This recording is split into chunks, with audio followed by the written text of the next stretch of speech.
Père Stanley Lukungo. Je suis originaire de la Zambie et je suis missionnaire d'Afrique depuis maintenant 26 ans. Je suis supérieur général et j'habite ici à Rome dans notre maison généraliste avec une quarantaine de pères. Et il déclare: je suis le Dieu de ton père, le Dieu d'Abraham, le Dieu d'Isaac, le Dieu de Jacob. Moïse se voila le visage, car il craignait de porter son regard sur Dieu.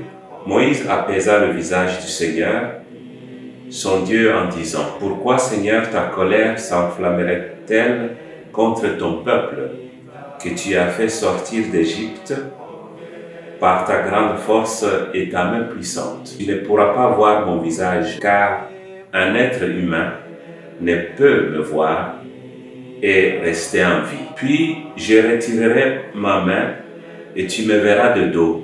Mon visage, personne ne peut le voir. Lorsque Moïse descendit de la montagne du Sinaï, ayant en main les deux tables du témoignage, il ne savait pas que son visage rayonnait de lumière depuis qu'il avait parlé avec le Seigneur. Aaron et tous les fils d'Israël virent arriver Moïse. Son visage rayonnait. Quand il eut fini de leur parler, il mit un voile sur son visage, et les fils d'Israël voyaient rayonner son visage.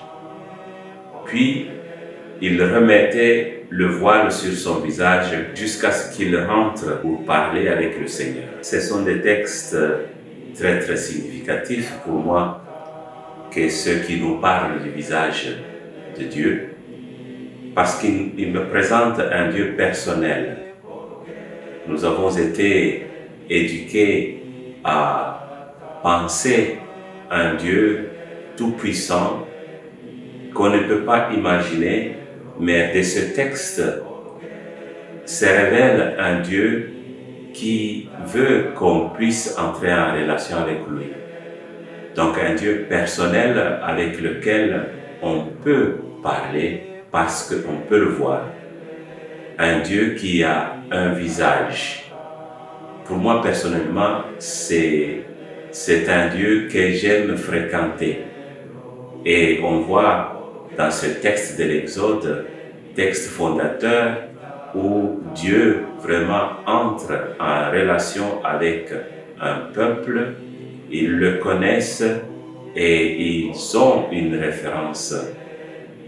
C'est un texte pour moi qui me prépare aussi, surtout à accueillir le Dieu qui s'est révélé de façon beaucoup plus personnelle en Jésus-Christ, que nous avons vu, que nous avons pu contempler, et on peut encore lui parler, le regarder, et lui aussi il nous regarde. C'est ce que je trouve important dans ma vie de foi, de ce Dieu qui montre son visage.